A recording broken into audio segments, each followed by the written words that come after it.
제가 공독해드리겠습니다. 5장 17절입니다. 그런 정도 누구든지 그리스도 안에 있으면 새로운 피조물이라 이전 것은 지나갔으니 보라 새 것이 되었도다. 모든 것이 하나님께로서 났으며 그가 그리스도로 말미암아 우리를 자기와 화목하게 하시고 또 우리에게 화목하게 하는 직분을 주셨으니 곧 하나님께서 그리스도 안에 계시사 세상을 자기와 화목하게 하시며 그들의 죄를 그들에게 돌리지 아니하시고 화목하게 하는 말씀을 우리에게 부탁하셨느니라. 그러므로 우리가 그리스도를 대신하여 사신이 되어 하나님이 우리를 통하여 너희를 권면하신 것 같이 그리스도를 대신하여 간청하노니 너희는 하나님과 화목하라. 하나님이 죄를 알지도 못하신 이를 우리를 대신하여 죄로 삼으신 것은 우리로 하여금 그 안에서 하나님의 의가 되게 하려 하심이라. 아멘. 여러분 지난 주일 이 시간에 말씀드렸던 설교 제목이 기억나십니까? 한 주간 전입니다. 좀 제목이 길었죠. 구원받은 자는 자기를 위해 살지 않는다. 구원받은 자는 자기를 위해 살지 않습니다. 본문이 어디죠? 본문이 고린도후서 5장 14절 15절 바로 앞에 있는, 오늘 읽었던 본문에 바로 앞에 있는 구절을 읽었고, 구원받은 자는 자기를 위해 살지 않는다는 그런 제목으로 말씀드렸습니다. 그렇다면 누구를 위해 살아야 됩니까? 구원받은 자는 15절에 말씀했죠. 오직 그들을 대신하여 죽었다가 다신 사신자를 위하여 살게 하려 합니다. 우리를 위해, 나를 위해 십자가에 죽으셨다가 다시 살아나신 부활하신 주님을 위하여 살아야 한다라고 말씀드렸습니다. 그를 위해서 주께서 오셔서 죽으시고 부활하셨다, 그렇게 말씀하셨습니다. 이제 구원받은 성도라면 더 이상 자기를 위해 살지 않고 주를 위해, 예수 그리스도 그분을 위해 살아갑니다. 그 내용은 두 가지죠. 한 가지는 그분의 몸된 교회를 위해서 우리가 헌신하고 봉사하는 것입니다. 예수 그리스도 그분의 몸된 교회를 위해서 우리가 봉사하고 헌신하고 살아갑니다. 나아가서 그분께서 맡기신 구원사역, 영혼을 구원하여 그리스도의 제자를 만드는 이 구원사역을 위해서 우리가 봉사하고 헌신하고 그래서 살아가는 것입니다. 오늘 읽었던 말씀은 그 내용들을 좀 더 구체적으로, 좀 더 자세하게 설명하고 있는 본문이라 그렇게 볼 수 있겠습니다. 17절을 보시면 구원받는다는 것을 새로운 피조물로 설명을 하죠. 새로운 피조물, 무슨 말입니까? 예수 믿고 구원받는다는 것은 약간의 개선 정도가 아니란 거죠. 우리의 삶이, 우리 인생이 교정되어지고 수정되어지는 그런 정도가 아니라 완전히 새로워지는 새로운 피조물, 다시 말하면 하나님에 의해서 재창조되어지는 그런 것을 우리의 구원이라 그렇게 설명을 하고 있습니다. 그렇습니다. 예수 믿고 구원받으면 옛사람이 죽고 새 생명으로 태어나게 되지 않습니까? 하나님과의 관계 속에서 죽었던 영혼이 살아나게 되어집니다. 그래서 영생을 얻습니다. 이것이 새로운 피조물 되었다라고 말씀을 하고 있습니다. 18절은 이것을 하나님과의 화목이라고 설명을 하고 있습니다.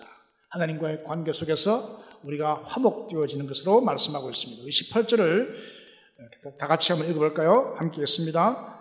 모든 것이 하나님께로서 났으며 그가 그리스도로 말미암아 우리를 자기와 화목하게 하시고 또 우리에게 화목하게 하는 직분을 주셨으니, 우리를 자기와 화목하게 하시고 그렇게 말씀하시죠. 이것이 구원입니다. 예수 믿고 구원받은 성도는 하나님과의 관계 속에서 화목을 이루게 되어집니다. 이것이 구원임의 영생이죠. 죄인 되었기 때문에 하나님과 원수되었더랬습니다.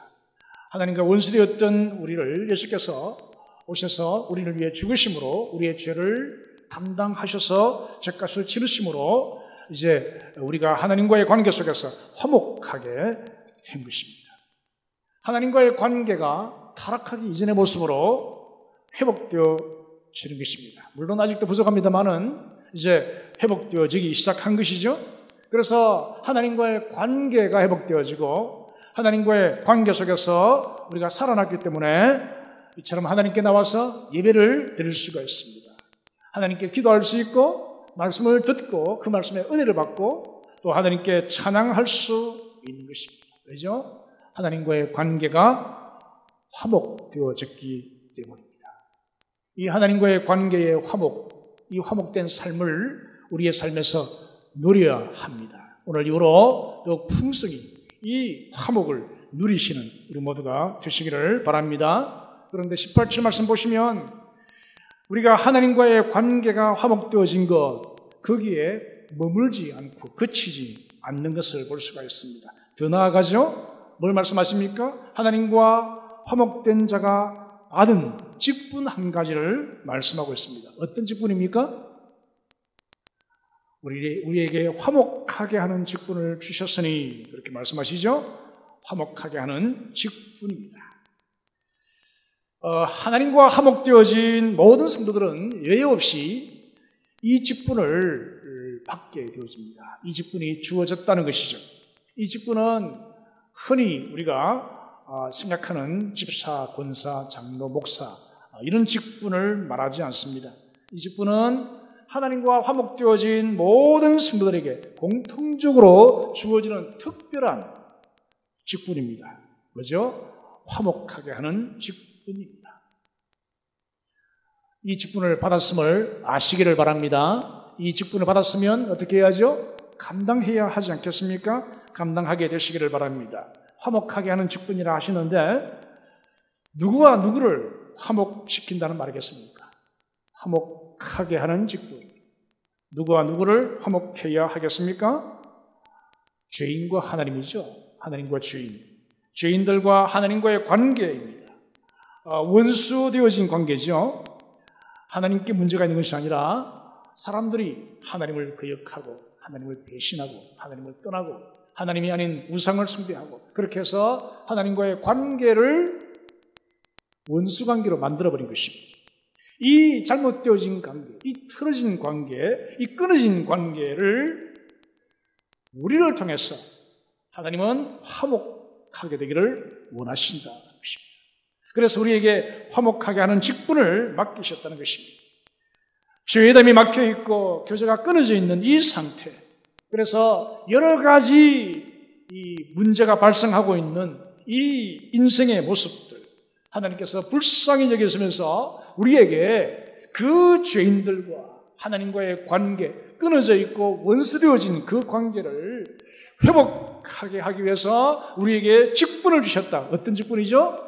화목하게 하는 직분을 주셨다고 말씀을 하고 있습니다.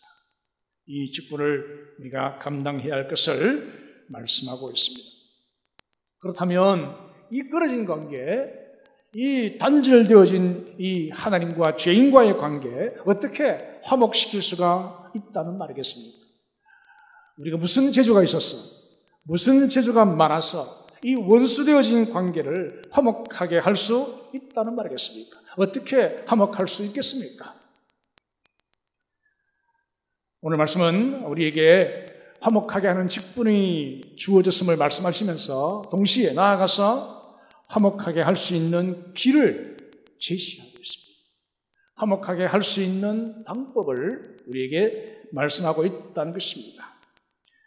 어떤 말씀이죠? 19절에 보시면 그 말씀을 우리가 볼 수가 있습니다. 우리 19절 다 같이 함께 읽습니다. 곧 하나님께서 그리스도 안에 계시사 세상을 자기와 화목하게 하시며 그들의 죄를 그들에게 돌리지 아니하시고 화목하게 하는 말씀을 우리에게 부탁하셨느니라. 죄인들이 하나님과의 관계 속에서 화목하게 될 수 있는 길은 죄 문제가 해결되는 것입니다. 그런데 죄인들의 편에서 이 죄 문제를 해결할 수가 없어요. 그래서 하나님 편에서 이 죄 문제를 해결하고자 하십니다. 어떻게 해요?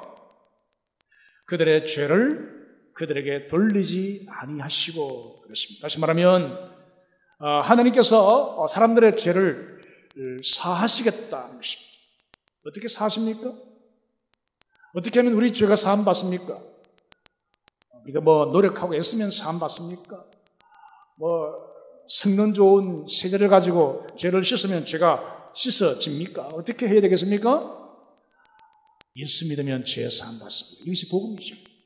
예수 믿으면 죄 사함받습니다. 예수 믿으면 우리의 죄 문제가 해결되어집니다. 하나님께서 우리의 죄를 우리에게 돌리지 아니하신다는 것입니다. 이것이 복음입니다. 그래서 하나님께서 우리에게 화목하게 하는 직분을 주시면서 그 직분을 감당할 수 있는 방법을 주시는데, 그게 뭐냐면 화목하게 하는 말씀을 우리에게 부탁하셨다는 것입니다. 이 말씀이 뭐죠? 바로 복음이지 않습니까? 하나님과 죄인 사이에 막혀있는 관계, 끊어진 관계, 단절되어진 그 관계를 화목하게 할 수 있는 유일한 길은 뭐죠? 화목하게 하는 말씀을 통해서 죄인들이 자신의 죄를 깨닫고 죄인의 구주이신 예수 그리스도를 믿고 그리고 영접하는 것입니다. 그리하면 그 모든 죄가 용서되어지고 하나님께서 그들의 죄를 인정하지 아니하고 그들에게 의롭다고 칭해 주시는 그런 은총을 받게 되어지는 것입니다. 그래서 하나님과 화목하게 되어지는 것입니다. 그 직분과 그 말씀을 우리에게 맡기시고 부탁하셨다, 그렇게 말씀하십니다. 정리를 해드리면 예수 믿어 구원받은 모든 성도는 새로운 피조물이 되었습니다. 우리 새로운 피조물들은 하나님께로부터 아주 영광스러운 중요한 직분을 하나 맡게 되어집니다. 어떤 직분이죠? 화목하게 하는 직분입니다.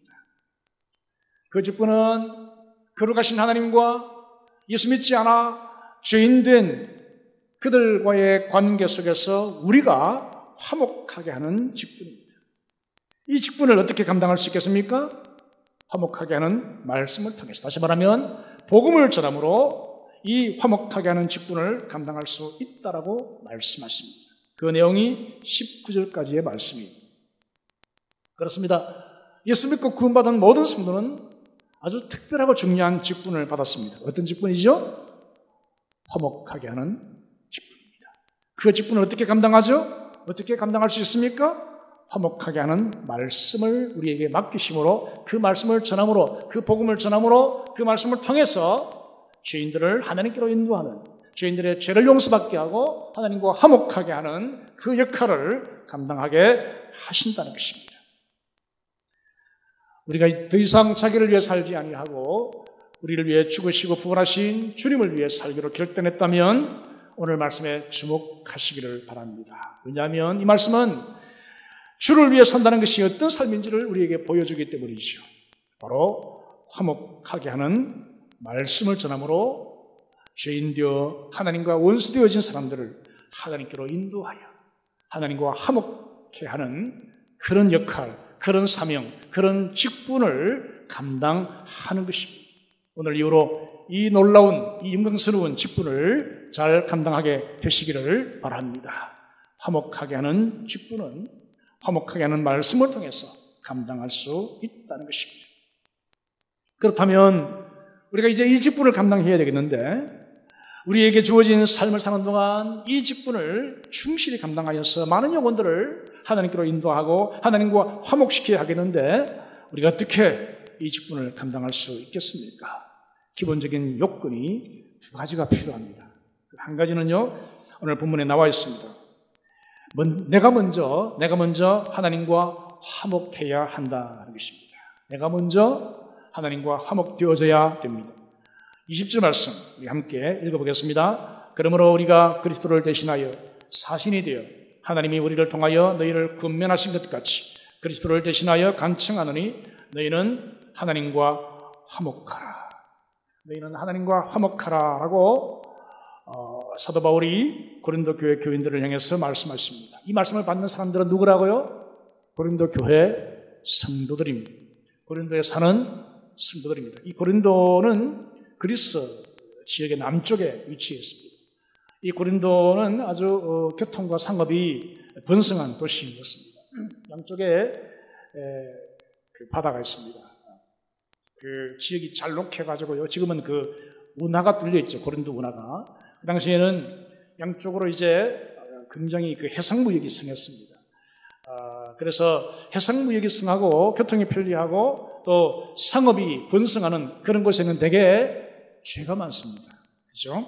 그 해상무역을 통해서 타락한 문화들이 많이 유입되지 않습니까? 그렇게 해서 그 고린도 도시는 이 향락과 또 음주, 음행 이런 타락한 문화들이 굉장히 만연한 그런 도시였습니다. 그래서 고린도에 산다 하면은 별로 좋은 평가를 받지 못했어요. 워낙 그 고린도 지역이 악하고 죄되고 타락한 지역이기 때문에 그렇습니다. 그러한 세속적인 문화들이, 그런 타락한 문화들이 성도들의 삶에도 또 신앙생활에도 영향을 미치고 있었어요. 그래서 교회 안에 여러 가지 문제가 발생했습니다. 고린도 교회는 여러 가지 문제가 많았죠. 서로 하나 되지 못하는 파가 나눠지고 서로 이렇게 반목질시하는 이런 내용들이 많았고요. 우상이 교회 안까지 들어와서 신앙생활을 위협했습니다. 이 서로 고소하는 이런 문제, 또 음행의 문제까지 교회의 문제가 되었지 않습니까? 그래서 바울은 고린도전서와 고린도후서를 통해서 그들에게 그리스도인다운 삶을 권면하고 있습니다. 그리고 그 고린도 안에서 성도로서의 삶을 살고 나아가서 이 고린도시에 있는 많은 영혼들을 구원하게 하기 위해서 너희를 새로운 피조물로 삼으셨고 너희에게 화목하게 하는 직분을 맡기셨다. 너희에게 화목하게 하는 말씀을 부탁하셨다. 이렇게 말씀하고 있는 것입니다. 그러면서 바울은 이 화목하게 하는 직분을 감당하기 위해서 정말 중요한 것 한 가지 권면합니다. 뭐죠? 너희는 하나님과 화목하라 하는 것입니다. 고린도에 있는 교인들에게 하신 말씀이죠. 이미 그들은 구원받았습니다. 물론 교회 안에 구원받지 못한 영혼들이 있을 수 있지만 일반적으로 대개 다 구원받은 그런 교인들을 향해서 주시는 말씀이죠. 이미 하나님과 화목했어요. 그래서 하나님의 은혜를 경험했습니다. 그러나 바울은 또다시 그들에게 권면합니다. 아주 엄중하게 말씀하죠. 우리가 그리스도의 사신이 되어 하나님이 우리를 통하여 너희를 권면하신 것 같이 그리스도를 대신하여 어떻게 한다? 간청한다. 그냥 권하는 정도가 아니라 내가 그리스도를 대신하여 너희에게 간청하노니 그 다음 뭐죠? 너희는 하나님과 화목하라. 이미 예수 믿음으로 화목했습니다. 그러나 그들에게 다시 말씀하십니다.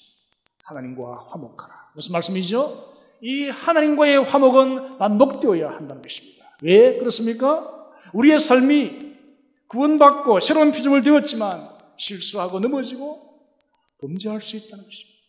그때마다 우리는 다시 하나님과 화목되어야 한다는 것입니다. 이 하나님과의 화목이 온전히 이루어지고 반복되게 이루어질 때만이 우리가 이 직분을 감당할 수 있다는 것입니다. 교회 다닌다고 해서 다 영혼구원에 힘쓰는 것도 아닙니다. 누가 영혼구원에 힘써 줬습니까? 누가 전도할 수 있습니까? 내가 먼저 하나님과의 화목을 경험하고 날마다 순간마다 이 하나님과의 화목을 체험하고 있는 그런 성도가 영혼을 위해서 나아갈 수 있고 그들에게 이 맡기신 이 직분, 이 화목하게 하는 직분과 부탁하신 이 복음의 말씀을 전할 수가 있다.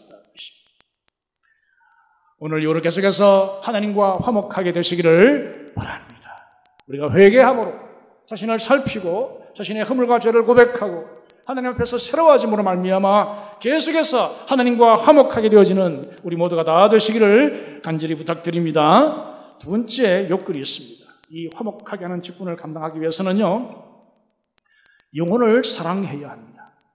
영혼을 사랑해야 합니다. 하나님과의 화목을 경험하게 되어지면 우리의 심령이 회복되어집니다. 그 회복되어지는 것 가운데 중요한 것이 있는데 뭐냐면 바로 사랑이 회복되어집니다. 우리 안에 사랑이 회복되어집니다. 먼저 하나님과의 사랑이죠. 하나님과 나 사이에 사랑의 관계가 회복되어집니다. 하나님의 사랑이 우리의 마음에 부음받아지고 그리스도의 사랑이 우리를 강권하게 되어집니다. 이 강권한다는 말씀이 어떤 표현이죠?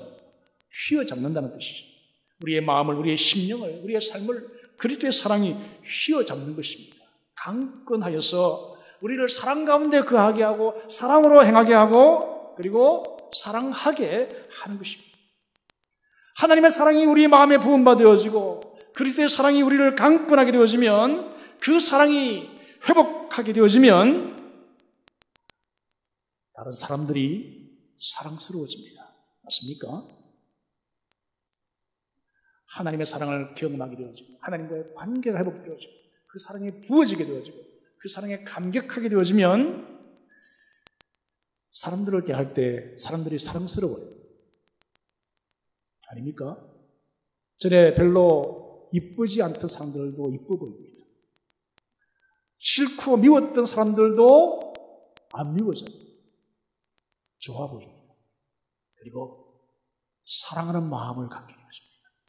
이해하려고 그러고 또 잘못 실수한 것도 덮어주려고 하고 용서하려고 그러죠. 그러나 이 하나님과의 관계 속에서 하나님의 사랑을 체험하지 못하면 그 사랑이 우리 마음속에 부음되지 못하고 그리스도의 사랑이 우리를 강권하지 아니하면 사람들이 싫어지죠.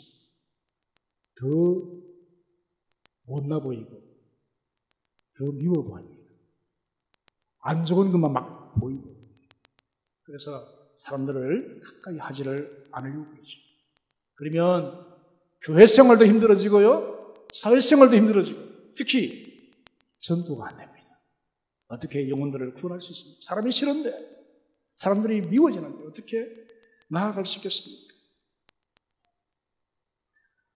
여러분 하나님을 사랑할 수 있어야 영혼들을 사랑할 수 있습니다. 특별히 믿지 않는 영혼들을 바라볼 때에 안타까운 마음 그 영혼을 바라볼 수 있어요. 불쌍한 마음으로 그 영혼을 위해서 기도할 수 있다는 것입니다. 우리 사도 바울의 마음을 한번 보시겠습니까? 로마서 9장 3절을 보시면 이렇게 바울 자신의 마음을 표현하고 있습니다. 한번 다 같이 읽어보겠습니다. 나의 형제 곧 고력의 친척을 위하여 내 자신이 저주를 받아 그리스도에게서 끊어질지라도 원하는 바로라. 어떤 마음이죠? 바울은 구원받았습니다. 바울은 유대인이었어요. 바리새파 출신이었습니다. 그런데 하나님의 은혜로 특별한 예수님의 사랑으로 구원을 받게 되었어요. 하나님의 사랑을 경험하게 되어졌고 그 사랑에 부음받고 그리스도의 사랑에 강건하게 되어집니다. 그때 뭐가 보입니까? 내 형제 곧 고륙 친척들이 보이는 것입니다. 어떻게 보이져요? 안타까운 것입니다. 나는 예수 믿고 구원받았는데 내 형제 고륙과 친척들은 아직도 저주를 받고 있다는 것입니다. 아직도 죄 아래 놓여 있다는 것입니다. 아직도 하나님과 원수 관계에 있다는 것입니다. 그래서 바울이 어떻게 표현하죠? 저들이 구원받는다면, 저들이 주께로 돌아온다면 나는 저주를 받아 끊어질지라도 괜찮겠다는 것입니다. 물론 그럴 수 없겠지만 그런 마음 가지고 그 형제, 고륙, 친척들을 바라보게 된다는 것입니다. 바로 이 마음이 사랑을 경험한, 사랑을 부음받아진 그런 성도의 마음이죠. 하나님의 사랑을 알고 그 사랑을 경험한 성도는 이렇게 다른 사람들을 대할 때 다른 시각, 다른 눈, 다른 시선으로 바라보게 된다는 것입니다. 사도행전 17장에 보시면 바울이 아테네에서 전도하는 내용이 나오고 있습니다. 보실까요? 16절, 17절 두 절을 함께 읽어보겠습니다. 바울이 아테네에서 그들을 기다리다가 그 성에 우상이 가득한 것을 보고 마음에 격분하여 회당에서는 유대인과 경건한 사람들과 또 장터에서는 날마다 만나는 사람들과 변론하니. 바울이 아덴은 그리스 안에 들어있는 도시 아테네인데요. 아테네는 우상이 많습니다. 지금도 이제 유적지가 남아있죠. 아데나 신을 섬겼어요. 그리고 파르테논 신전이 아주 거대하게 서 있습니다. 아크로폴리스 안에 파르테논 신전이 있지 않습니까? 그래서 이 아테네는요, 우상이 많고 사람들이 다 우상을 숭배했어요. 그래서 바울이 아테네에 딱 들어가니까 그런 모습들, 그런 형상들, 그런 신전들, 그런 우상들이 막 보이거든요. 그래서 바울이 어떤 마음 가집니까? 그 성에 우상이 가득한 것을 보고 마음에 격분하여 그랬습니다. 마음이 힘든 것입니다. 이게 이제 분노라기보다는 안타까운 마음이죠. 마음에 이 안타까운 마음이 일어나게 된 거죠. 그래서 어떻게 하죠? 장터에서 날마다 만나는 사람마다 변론했다. 이게 이제 복음을 전한 것입니다. 안타까운 마음 가지고 회당이나 또 장터에서 날마다 만나는 사람마다 만나서 변론하여 18절에 보시면 이렇게 말씀하죠. 이는 바울이 예수와 부활을 전함이라. 뭘 전했다고요? 예수와 부활을 전했습니다. 예수의 십자가와 부활을 전했어요. 그렇게 해서 아테네의 사람들에게 복음을 전한 것입니다. 이것이 바울의 중심이죠. 여러분 그렇습니다. 하나님과 화목되어진 성도는 하나님의 사랑을 경험합니다. 그 사랑을 알고 경험한 성도는 다른 사람들을 사랑하게 되어집니다. 이 사랑이 있어야, 이 사랑이 우리 안에 있어야 우리가 영혼들을 위해서 기도할 수 있고 그들을 위해서 나아갈 수 있습니다. 오늘 이 사랑을 회복하게 되시기를 바랍니다. 이 사랑으로 형제와 자매를 대하시고 이 사랑으로 아직 믿지 않는 사람들, 아직도 교회에 나오지 못하고 있는 여러분 가족과 또 친척과 친구들, 이웃들을 대하시기를 바랍니다. 우리가 가족을 사랑한다 그러죠. 그리고 친구, 친척, 이웃들을 사랑한다 합니다만은 그러나 그들의 영적 상태가 어떻습니까? 하나님과 원수되어 있고요. 멸망과 저주를 향해서 달려가고 있지 않습니까? 그러한 그들의 영적 상태를 우리가 그냥 지켜보고만 있다면 우리는 결코 그들을 제대로 사랑한다라고 말할 수 없지 않습니까? 사랑한다면 그들을 위해서 기도할 수 있고 그들에게 나아갈 수 있어야 합니다. 그를 위해서는 우리가 먼저 하나님과 화목하게 되어져야 합니다. 하나님과 화목하지 못하면 하나님의 사랑을 알 수 없고 하나님의 사랑을 체험하지 못하면 다른 사람들을 사랑할 수 없어요. 아직도 여러분 사람들이 싫어지고 미워지고 있습니까? 내가 이해하지 못하고 용납하지 못하고 또 품을 수 없는 그런 사람들이 아직도 우리 주변에 많습니까? 여러분 점검해 보시기 바랍니다. 나는 하나님과 온전히 화목하고 있는가? 오늘 바울이 우리에게 말씀하십니다. 너희는 하나님과 화목하게 하는 직분을 감당하라고 말씀하면서 우리에게 화목하게 하는 말씀을 부탁한다고 말씀하면서 너희는 먼저 하나님과 화목하라고 말씀하시는 것입니다. 이것이 되지 아니하면 우리에게 사랑이 있을 수 없고 사랑이 없으면 우리가 영혼들에게 나아갈 수 없고 그들을 위해 기도할 수 없고 그들에게 이 화목하게 하는 이 복음을, 이 말씀을 전할 수가 없다. 2008년도에 미국에서 출판된 책이 하나 있습니다. 아주 주목할 만한 책인데요. 제목이 나쁜 그리스도인이라는 책입니다. 미국의 기독교 전문 리서치 기관인 바나 연구소에서 지난 3년 동안에 10차례에 걸쳐가지고 미국에 있는 비기독교인들에게 조사를 했어요. 비기독교인들. 그들이 보는 기독교인들, 그들이 본 기독교인들에 대한 이미지, 인상들을 조사한 결과를 책으로 만든 것이었어요. 비기독교인들이 기독교인들을 어떻게 바라보고 있느냐. 이미지와 인상들입니다. 거기에는 비기독교인들이 기독교인들에 대해서 비호감을 가지는 이유 6가지가 나와 있어요. 그 중에서 2가지만 소개하겠습니다. 물론 비기독교인들의 주장이 다 맞는 것은 아닙니다. 상당히 왜곡되는 것도 있습니다만은 그러나 우리 기독교인 입장에서 그들의 의견을 참고할 수는 있겠다. 그래서 2가지를 소개하면 첫 번째는 가장 비호감을 느끼는 기독교인들의 모습은요, 위선적이다. 위선적이다. 무슨 말이죠? 말과 행동이 다르다. 교회 안에서의 모습과 교회 바깥에서 세상 속에서의 모습이 차이가 많다. 우리가 믿고 따르고 섬기는 하나님과 그분의 말씀과 우리가 고백하는 신앙 고백과 우리의 삶이 차이가 많다는 거죠. 일부 인정하지 않을 수 없는, 인정할 수밖에 없는 그런 이야기죠.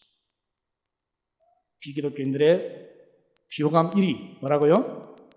위선적이다. 예수께서도 생전에 그 유대인들을 향해서 책망하신 말씀 가운데 가장 신랄하게 한 책망이 뭐죠? 미선이죠. 의식하는 자들아, 이 회칠한 무덤 같은, 겉으로는 이 회를 발라가지고 번지르해 보이지만 그 속에는 뭐가 있어요? 사람의 죽은 시신이 있다는 거죠. 그릇의 겉은 깨끗해 보이지만 그 그릇에 담고 있는 그 내용물은 뭐죠? 온갖 더러운 것이거든요. 이것이 유대인들의 모습입니다. 그 외식과 그 위선을 계속해서 가장 신랄하게 비판하고 책망한 것을 우리가 기억합니다. 이런 모습이 우리 안에서 점점 제거되어지고 정말 진실된 우리의 신앙생활이 되어야 할 것입니다. 두 번째 비유감이 뭐냐면 전도와 관련된 것인데요. 전도를 하면서도 사랑이 없다는 것입니다. 전도를 하는데 목적이 뭐냐면 실적 쌓기 위해 전도한다는 것이죠. 인원수를 채우기 위해서, 숫자 늘리기 위해서 전도한다는 것이죠. 교회 안에서 자기 직분, 위치 이를 위해서 사람을 데려오려고 하고 이런 것들이 비교덕들에게 굉장히 안 좋은 그런 인상으로 비친 것 같습니다. 예수를 믿자, 교회를 다니자라고 하는데 그 협박 수준으로 하고요. 그리고 그 목적이 그냥 자기 목적 달성을 위해서 그렇게 한다. 이런 내용들입니다. 다시 말하면 우리의 전도에 사랑이, 진정한 사랑, 이 사랑이 부족하다는 것입니다. 정말 사랑해서 해야 되는데 정말 내게 있는 좋은 것, 내가 가진 이 귀한 것, 내가 누리고 있는 이 행복, 이 복을 나누어 줘야 되겠다는 안타까운 심정으로 나아가야 되겠는데 비기독교인들에게 접근해 오는 그런 모습들이 그런 모습이 안 보인다, 덜 보인다 하는 그런 비판적인 내용입니다. 우리가 좀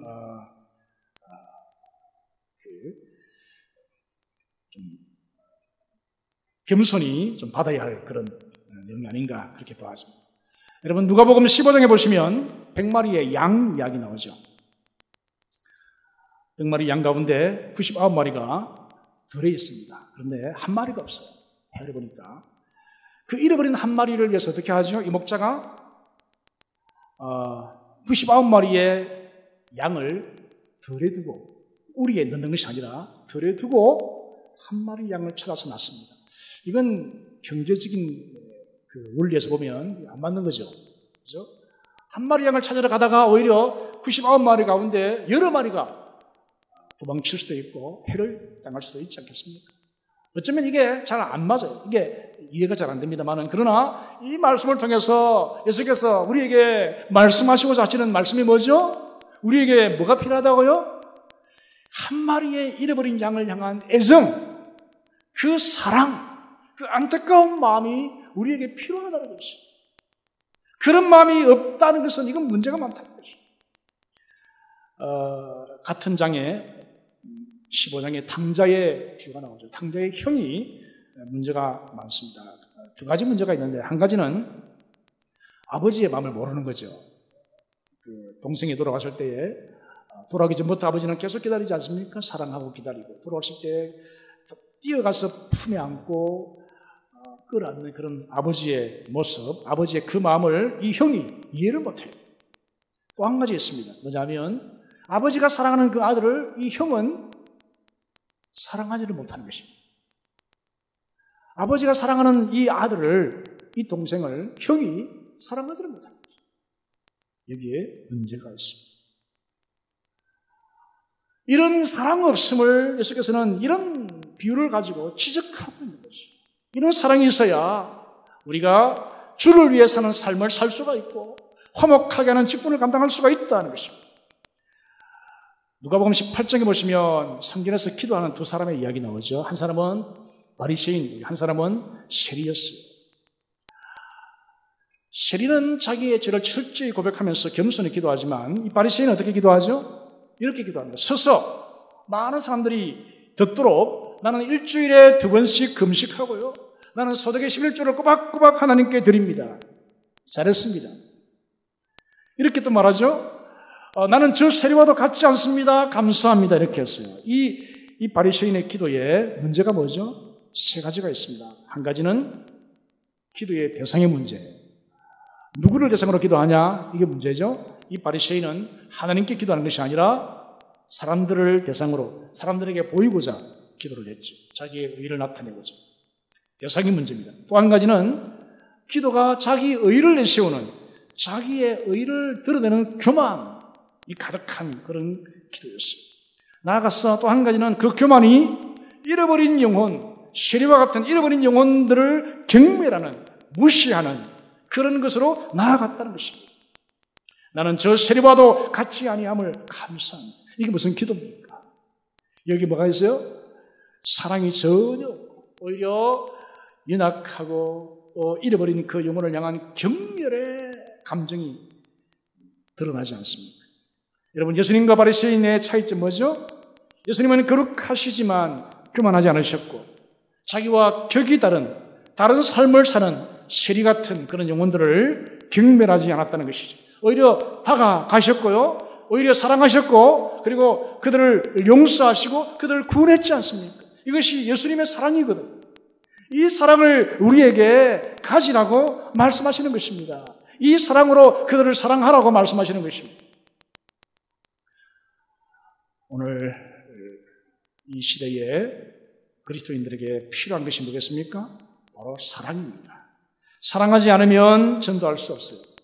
사랑하지 못하면 전도도 안 될 뿐 아니라 전도해서 데리고 와도 관리가 안 되죠. 정착이 안 되고 양육이 안 되지 않습니까? 여러분, 전도는 결코 방법이 아닙니다. 요령이 아니고요. 기술도 아니고 전도는 사랑입니다.